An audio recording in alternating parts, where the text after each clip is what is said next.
Welcome everyone to another episode of VGN Weekly. As always, we will recap all the VGN broadcasted events right here.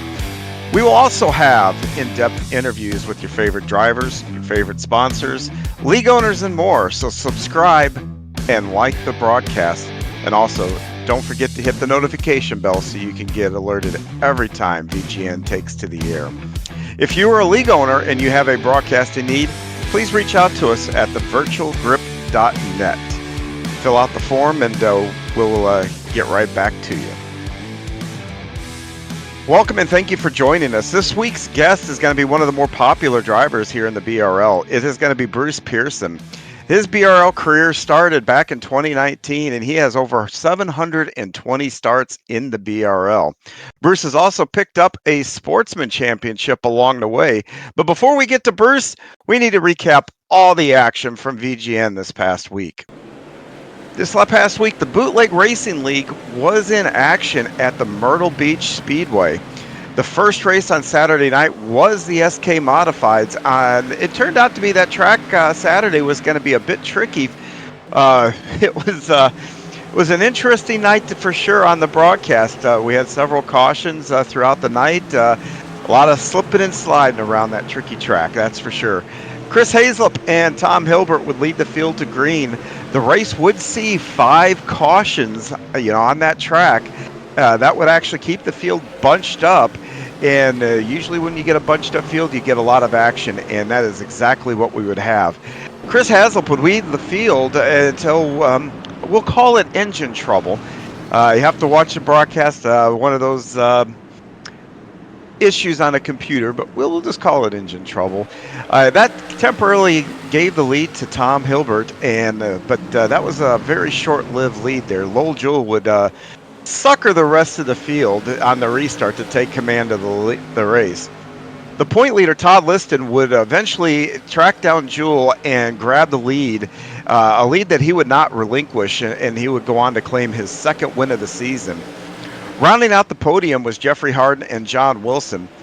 Kurt Smith and Alan Wanamaker rounded out the top 5. The next race of the evening would be the late model stocks. I would start on the pole and Steve Hilbert would be to my outside, and we would lead the field to the green flag. Once again, the track would be very, very tricky to navigate. We would see several cautions in the race. A lot of cautions with the field close. That happens a lot when you get tricky handling cars in a bunched field, and once again that happened in the late model stocks.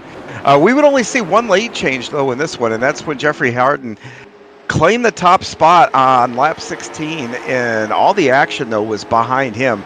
Like I said, several cautions throughout the night for contact. Many drivers behind him swapped paint many times through the night. It was a track that you really had to root and gouge your way to get through. A few were able to make work of that. Both Scott Negus and Trey Bloom would come up from starting in the 20s all the way up to in the top 10.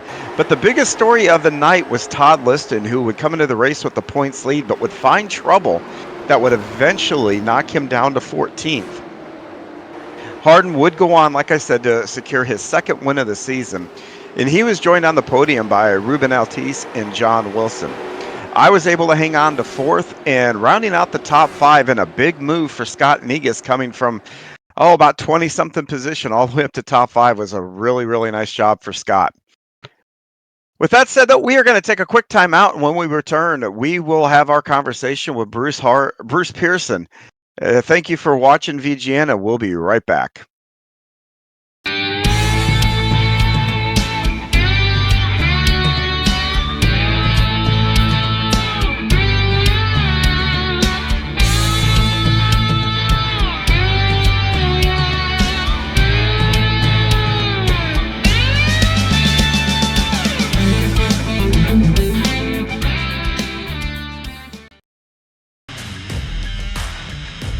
This is your chance to get behind the wheel. The opportunity to race just like the pros. From the grassroots levels, where we all got our start, to the most popular race cars on the planet. From the fairgrounds of Nashville to the high banks of Daytona, to tracks that will never be forgotten. Realistic driving, intense competition, all from the comfort of your own home. This is the ultimate motorsports simulation. This is iRacing.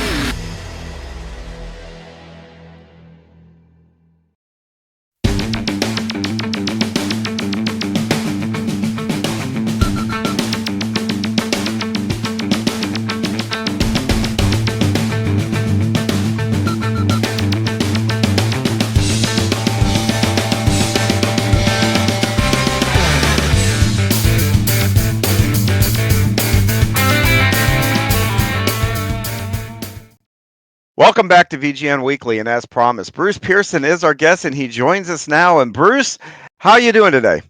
I'm doing great, John. It's an honor to be here on the podcast for you guys. Well, I tell you, you had an up and down night Saturday night. Tell me a little bit about your Myrtle Beach experience on Saturday. I was working my way up in the modifieds. The car felt really good, but I think coming out of turn two, I got inside of 52. Is it Steve Hilbert?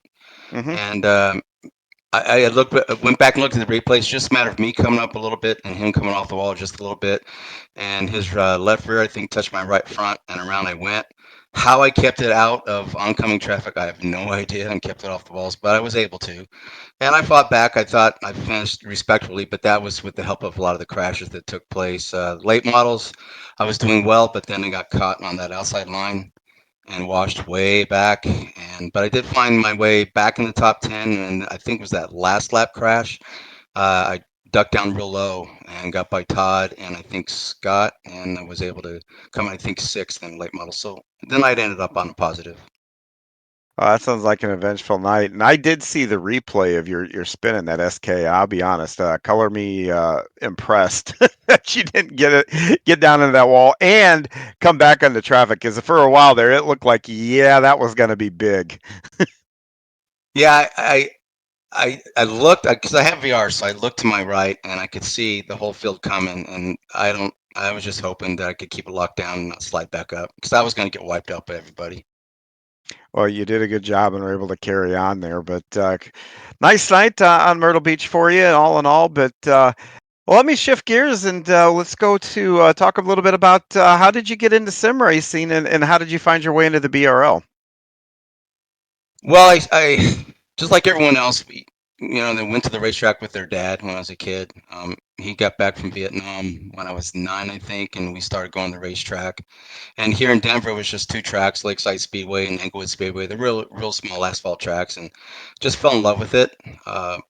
And started watching NASCAR and those type of things. And later on, moved to California and I was in Southern California, so I went to a lot of the dirt tracks there. I was talking to you about. I went to Ascot Raceway. My first time ever saw sprint cars.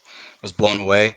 I had a buddy that was a motocross racer for Suzuki, and he took me to Speedway motorcycle racing. So I was able to see the World Championships there, and then went down to Carlsbad and saw Marty Moats win the USGP, and Brad Lackey was racing, and Danny Chandler one year I think he won in the 500 cc's. So I just fell in love with it, and I was still, I had left college wrestling when CU dropped the program, so I had a chance to go back to college and wrestle when I was 30 and went to Cal Davis, and now that put me up in Northern California.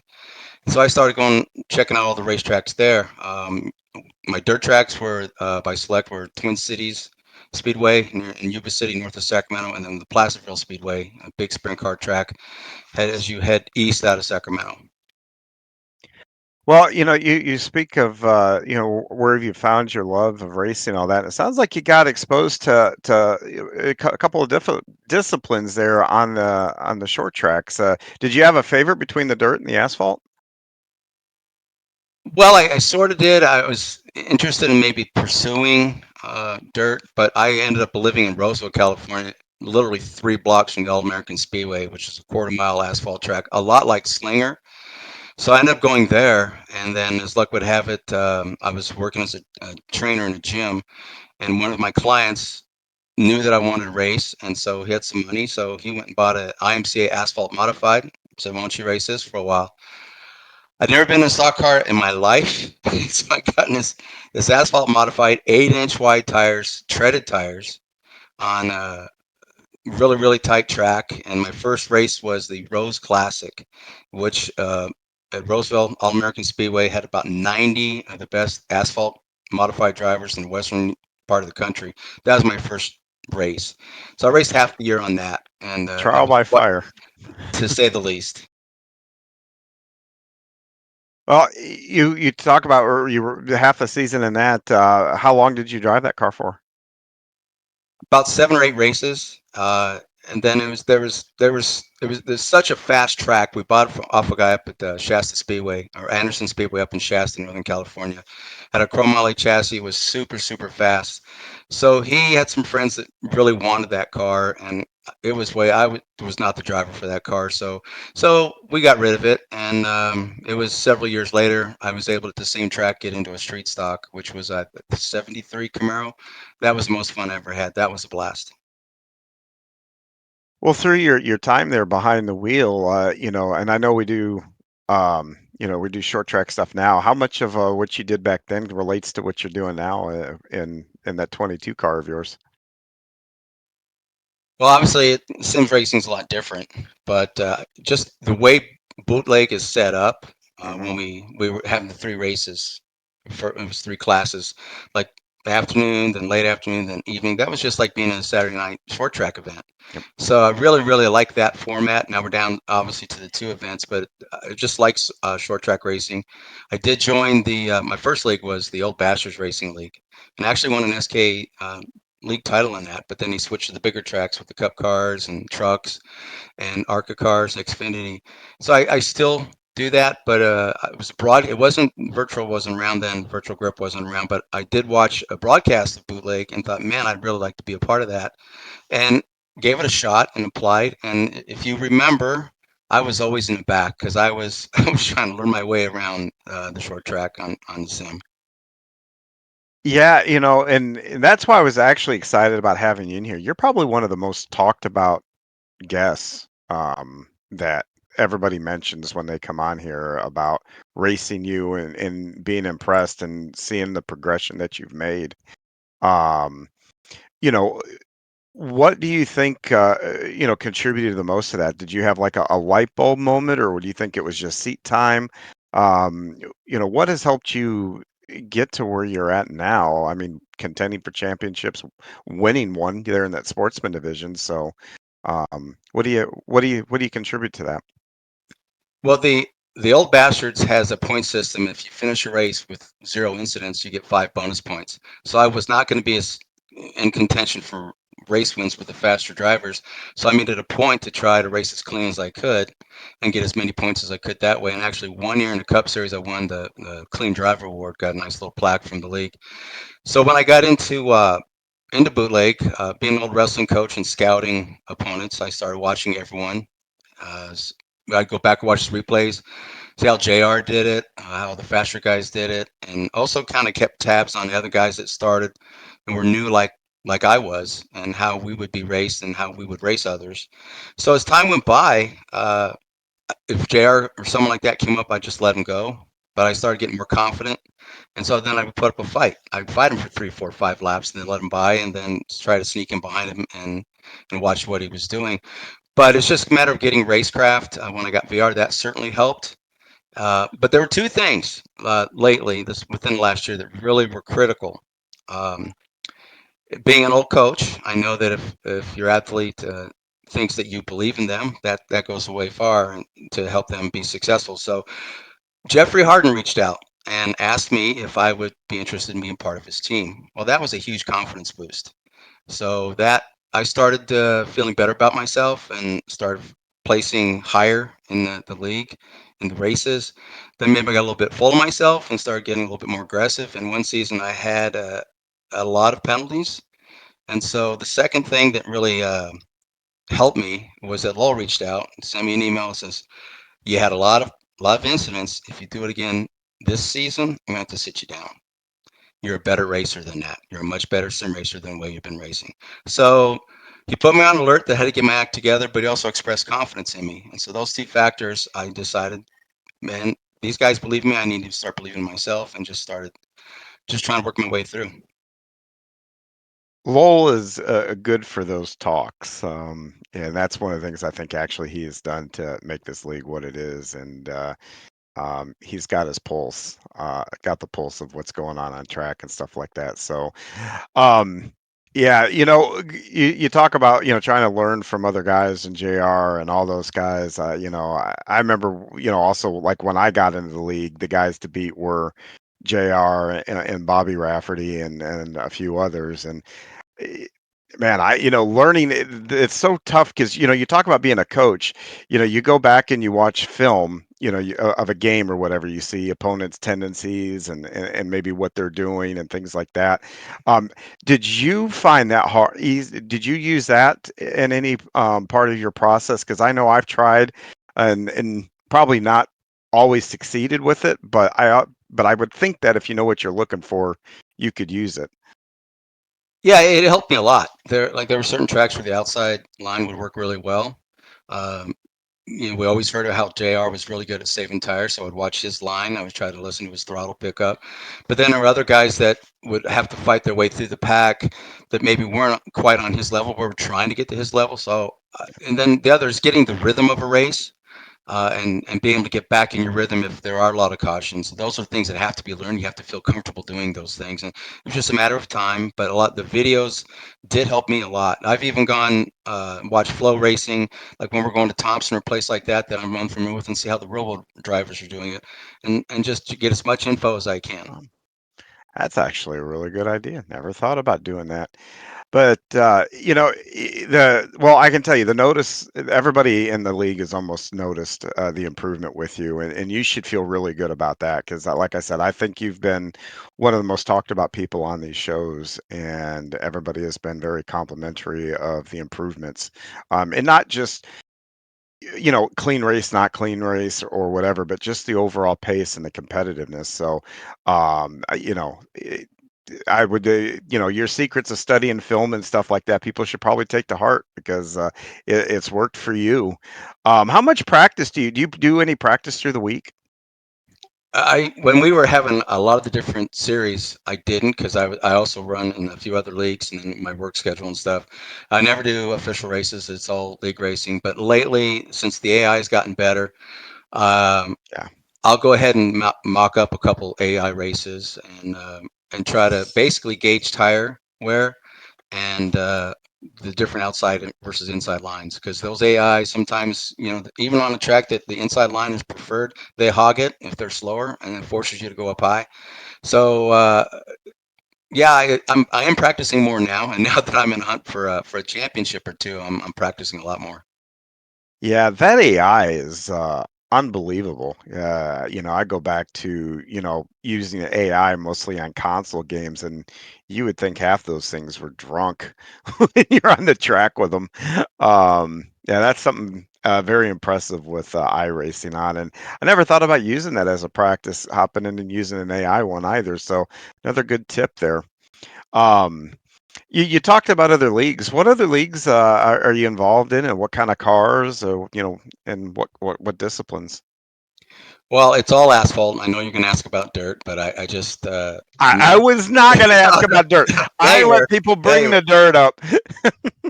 No, I've played around with it a little bit, but there's so much. Dirt is a lot more forgiving than asphalt is, and it's for me as a wrestler, freestyle and Greco-Roman wrestling are very different.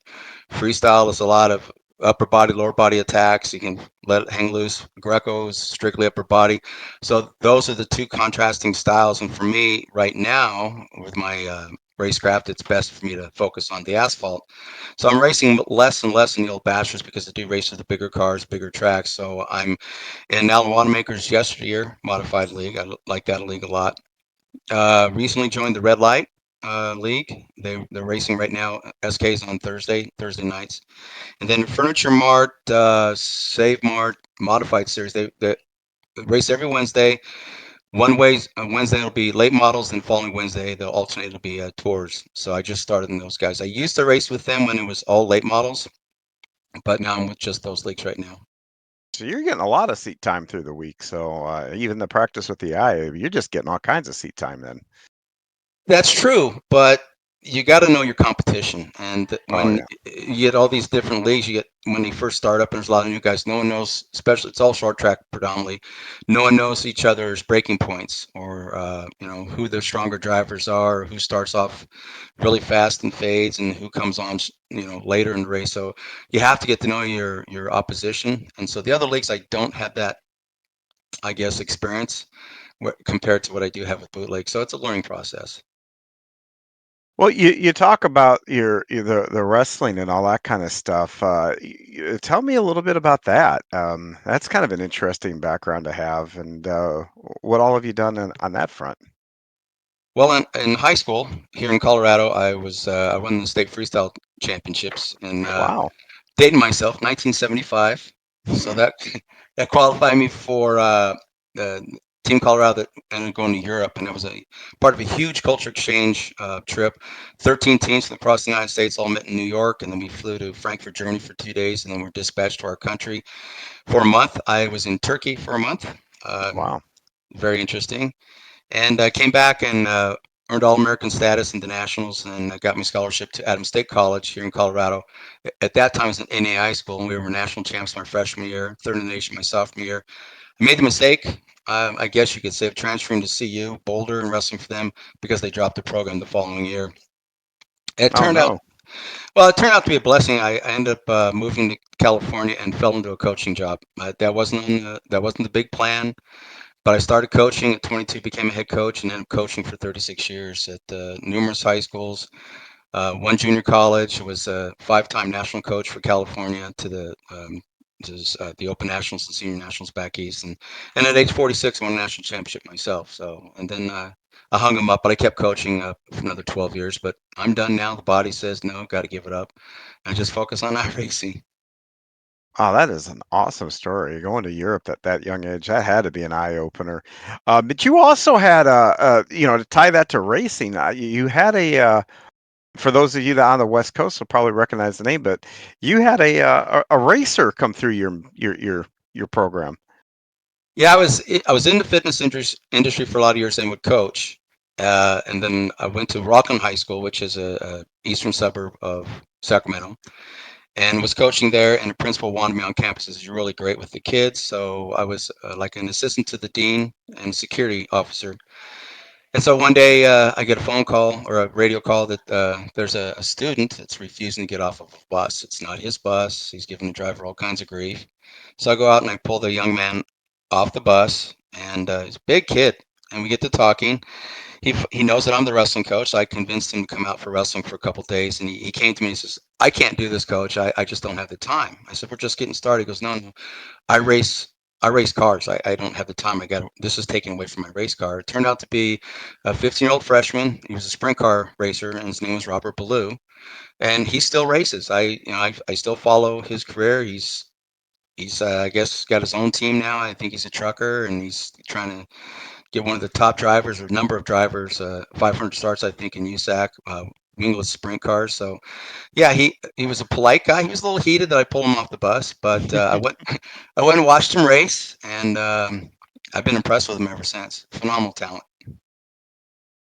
Well, that's a really, really cool story, and for those of you that don't know, but Robert is highly, highly successful and probably one of the best non-wing drivers in the country.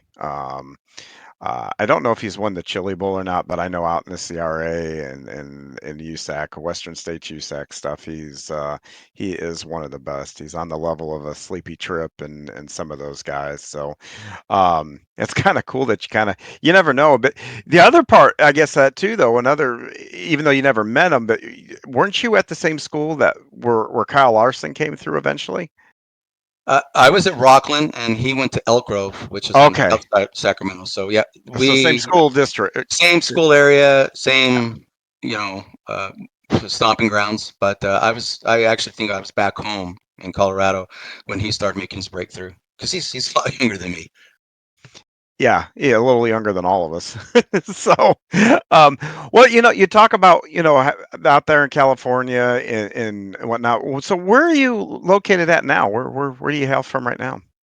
I'm in Arvada, Colorado, which is a suburb of the Denver, here in Denver, the capital city in Colorado.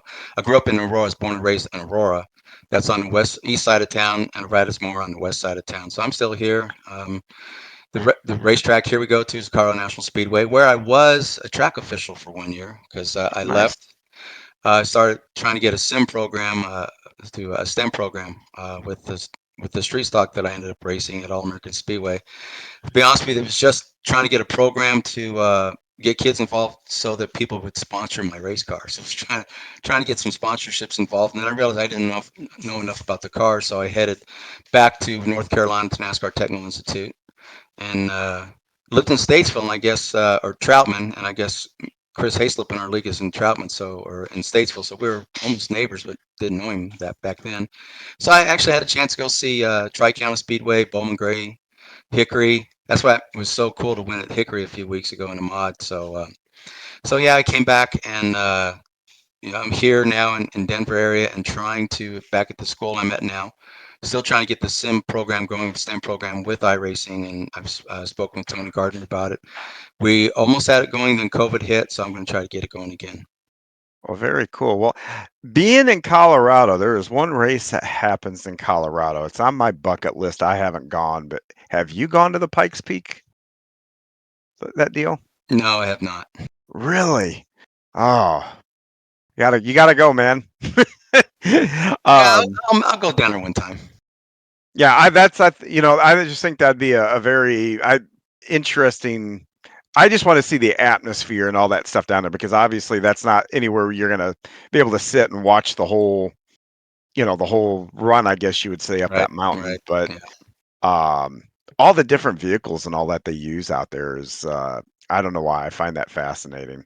Um, and some of the pictures I've seen of some of those guys going over the edge is absolutely nuts. Well, you've talked a little bit about your job and where you're located and whatnot, but the one thing that always stands out whenever I think of you, I can close my eyes now and I see that Mission 22 on your car. Are you involved in Mission 22, and how so if you are? No, I'm not, other than to just be an advocate for them. I have reached out lately as I'm getting more, I guess, TV time on the races to let them know about it and make sure they're okay with that. I wanted the number 22 and specifically to put Mission 22 on the car.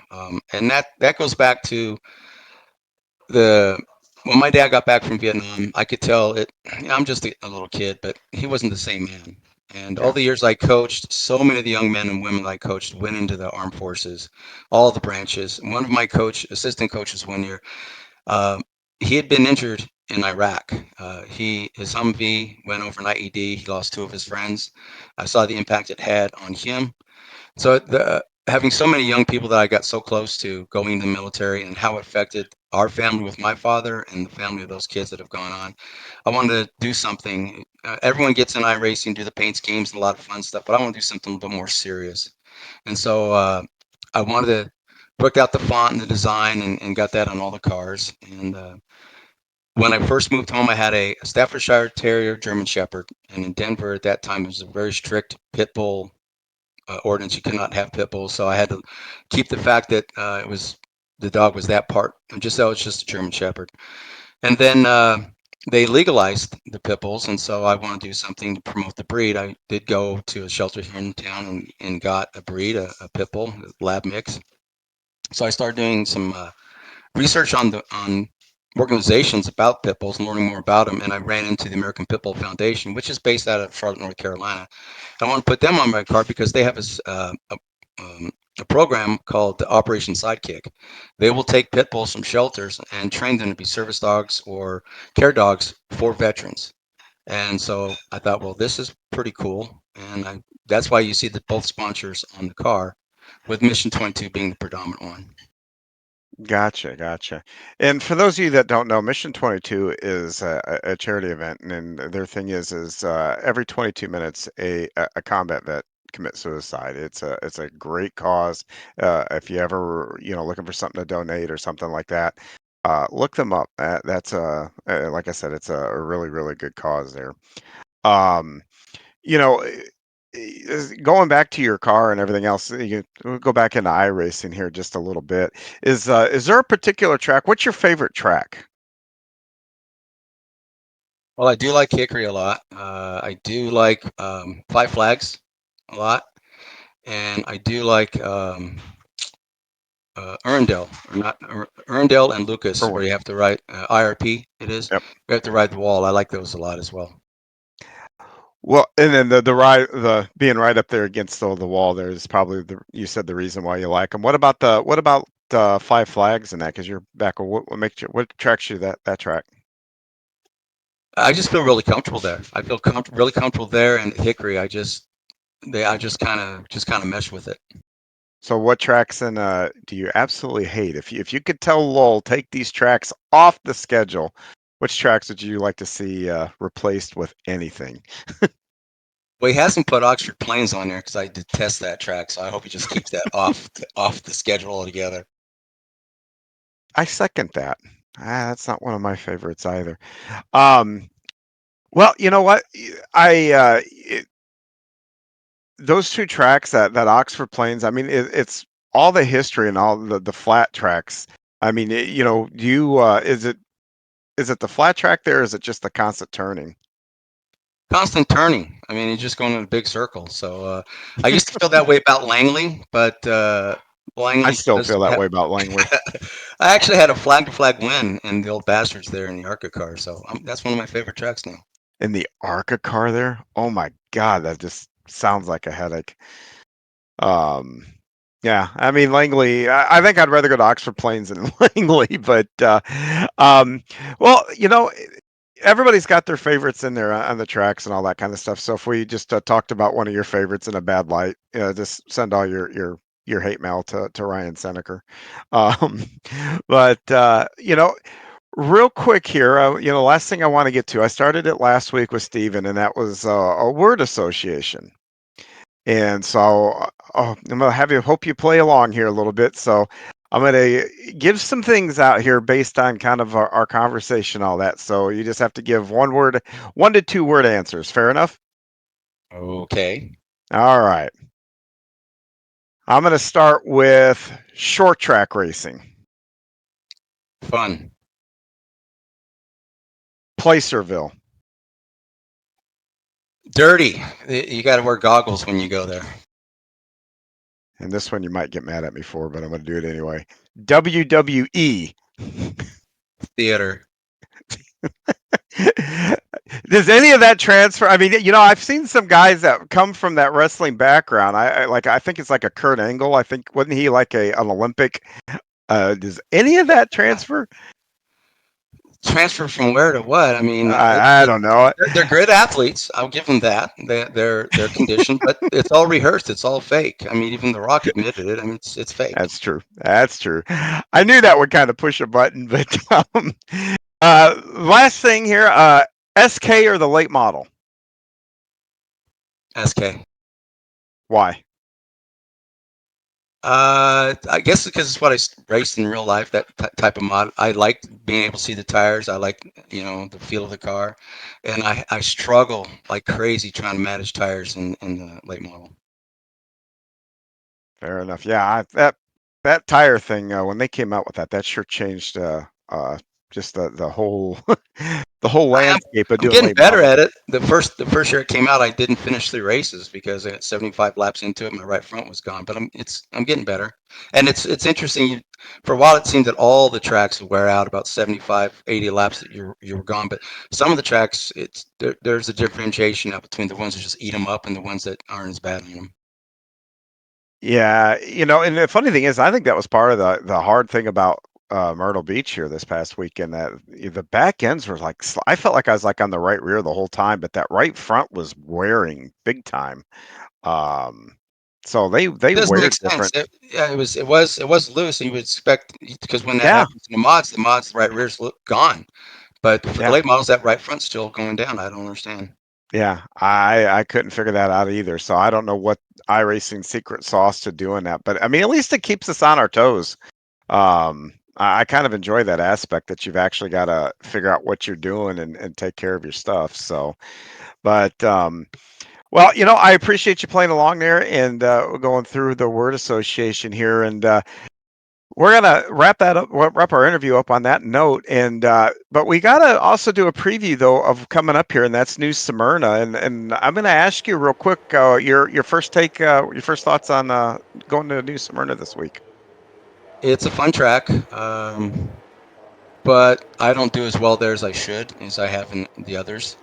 I basically because it's the longer straights, but it's a lot like Nashville, and I'm okay with that. If you can get the outside to handle, I think that's going to help you do better in the race.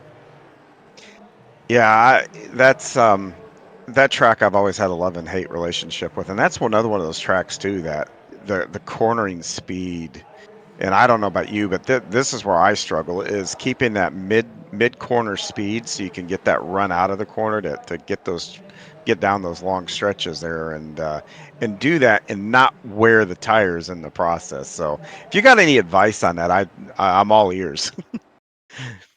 No, I'm not going to share any advice on that yet.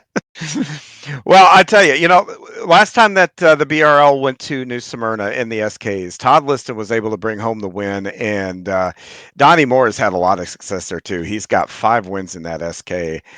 Trey Blum was our top finishing regular there last time, and he had a second. So I don't, have you had any podiums or wins there? Probably my fault for not looking that up. No, no. Well, no, it's nothing to look up. I haven't had any there. Mm. So Not yet. not yet.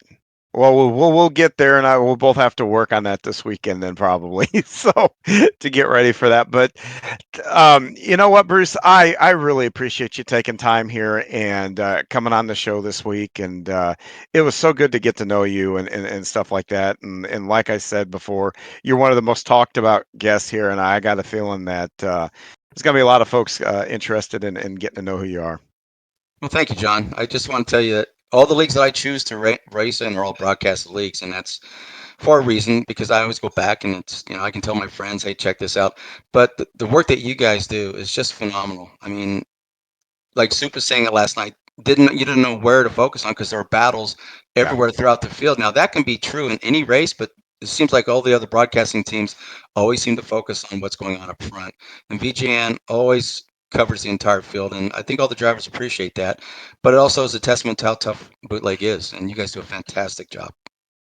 Yeah, well, it's not. I mean, Lowell's the one that helms that ship, and he makes the choices that gives us the platform to go do that. But but it's the drivers are the folks with their wheel in their hands, And I don't know what you joined in 20. What was it, 19? I think. When you first joined, I mean, the field was separated by what, 1 or 2 tenths. Oh Man, yeah, it's now it's what, a tenth and a yeah. half, maybe at tops. Everyone's getting better, and Yeah, that's what's good to see. Is you see the guys that come in, the Hilberts are getting better, and guys like that, and Chris Hazelip is getting so much better, and Joe Segala is Chris getting is. better if we can just stay Yes. out of wrecks. But um, yeah, it's a very competitive league, but everyone's still very respectful, and that's what makes it such a blast. Yeah, and that's I think what puts on the good racing there for Soup and them to not to not know where to call or point the camera at, just everybody on top of each other and racing hard. And like you said, there's that, then you pull in that respect aspect of it, and it creates a lot of fun to watch actually. So I've Yeah, watched some races on Flow, and I'll tell you, some of the BRL races, even when I took a sabbatical from the league, I still watched every week because it was just good racing to watch. it is, and you can tell the guys if they get into someone and they get Soup or you interview them, the first thing they say is, "Man, I'm sorry I got into so and so. I just feel horrible about it." They're not even worried about moving forward in the race because they're so caught up in what they just took out a competitor that they didn't want to. Yep, absolutely. Well, Bruce, again, thank you so much, and yeah, I can't wait to race with you Saturday night there at New Smyrna, and maybe we can finish 1-2, and then we can both say we were on the podium now. That'd be awesome, as long as I win. Well, you've got SK wins. Well, I haven't had an SK win, I think probably since about 2017. So, but no, you know what? If I don't win, I hope to see you up front there, man. Because like I said, you've earned it. You've really put the work in to improve. So, if you do get that win up there, that will be an incredibly popular win amongst all the drivers. That's for sure. Well, I appreciate that. It's I'm chasing down Todd, Mr. Consistency. What do you guys consistency? That guy, Consistency. yeah, that guy's so tough. He's really really tough. Yeah, we'll have to get Todd on here. He's one of the handful of guys too we haven't got on here, so we'll get Todd on here before long, and then see what his secret and maybe his mindset about reeling off those consistent. And it's not even it's consistently up front. So I think we should probably preface that he's not just rolling around, knocking down 8th, 9th position every week. He's up there battling for wins. Every week he's So up front. Every yes, week he he's up front. is. Yeah. Yes, he is. And that's to me, that's what's the most impressive about it. But yep, we'll see you on Saturday night right here on VGN here. And thanks again.